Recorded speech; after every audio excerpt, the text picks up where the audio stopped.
السلام علیکم ورحمۃ اللہ وبرکاتہ۔ پھر ایک مرتبہ رمضان کی برکتوں کو سمیٹنے کی سعادت نصیب ہوئی۔ اللہ ہمیں رمضان کے جو دن بچے ہوئے ہیں اس سے بھرپور فائدہ اٹھانے کی توفیق عطا فرمائے۔ یہ میسیج خاص ہم لڑکیوں اور خواتین کے لیے ہیں، جہاں اللہ تعالیٰ قرآن میں فرماتے ہیں ہر شخص نے جو نیکی کمائی وہ اس کے لیے۔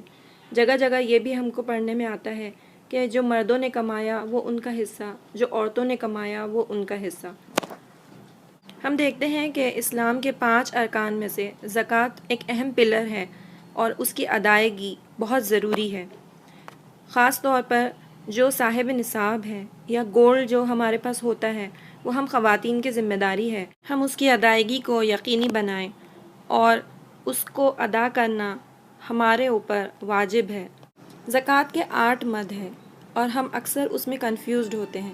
اللہ تعالیٰ سورہ میں فرماتا ہے یہ صدقات تو دراصل فقیروں اور مسکینوں کے لیے ہیں اور ان لوگوں کے لیے ہیں جو صدقات کے کام پر مامور ہوں اور ان کے لیے جن کی تالیف قلب مطلوب ہو، نیز یہ کہ گردنوں کو چھڑانے اور قرض داروں کی مدد کرنے میں اور راہ خدا میں اور مسافر نوازی میں استعمال کرنے کے لیے ہے۔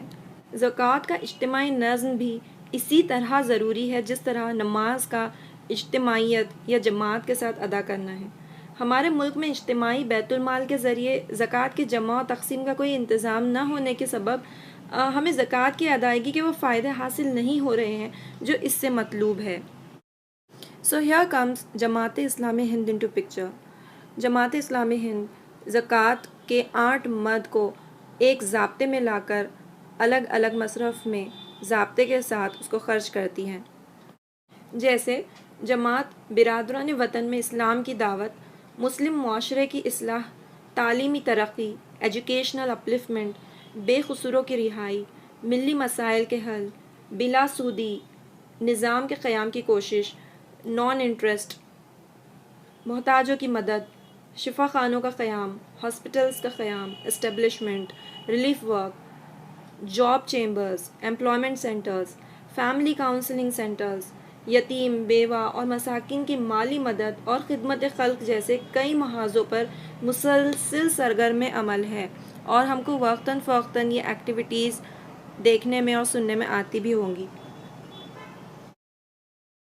ایک مثال ہماری گراس انڈرسٹینڈنگ کے لیے یہ ہو سکتی ہے کہ اگر ہم 1 روپیہ یا 10 روپے یا 100 روپے خرچ کرتے ہیں تو یہ تمام 8 کیٹیگریز میں ہمارا صدقات یا زکوٰۃ شامل ہوتی ہیں، اور نہ کہ صرف یہ بلکہ city level, state level, national level, international level پر جو بھی نیکیوں کے کام ہو رہے ہیں، اجتماعی لیول کے اوپر کلیکٹیو پلیٹ فارم پر جو کام ہو رہے ہیں، تو اس میں بھی ہم کو صدقہ جاریہ، ثواب جاریہ کا حصہ شامل ہوگا انشاءاللہ تعالی۔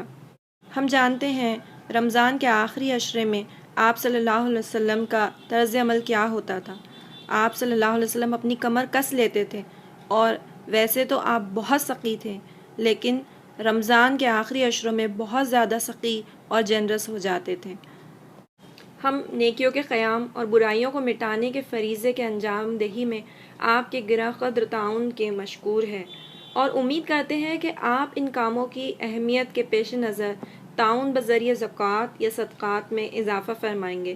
اللہ تعالی ہمیں اپنے دین کی خدمت کے لیے چن لے اور آخرت میں اسے کامیابی کا ذریعہ بنا دے، آمین۔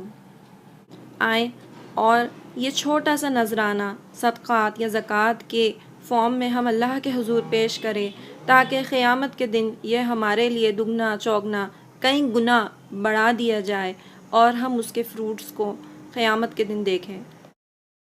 صرف مال خرچ کرنا ہی صدقہ نہیں، صدقہ اپنے جان، مال، اپنی صلاحیتیں، اپنے وقت، اپنے ٹیلنٹس کا بھی ہو سکتا ہے۔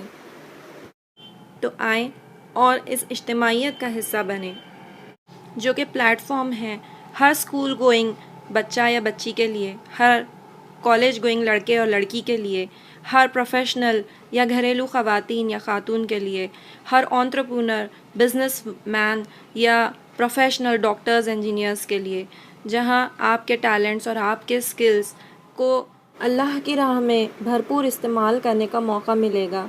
اللہ تعالی ہماری نعمتوں میں، ہمارے وقت میں، ہماری صلاحیتوں میں، کاموں میں برکت عطا فرمائے۔ اور قبولیت کا شرف عطا فرمائے، آمین۔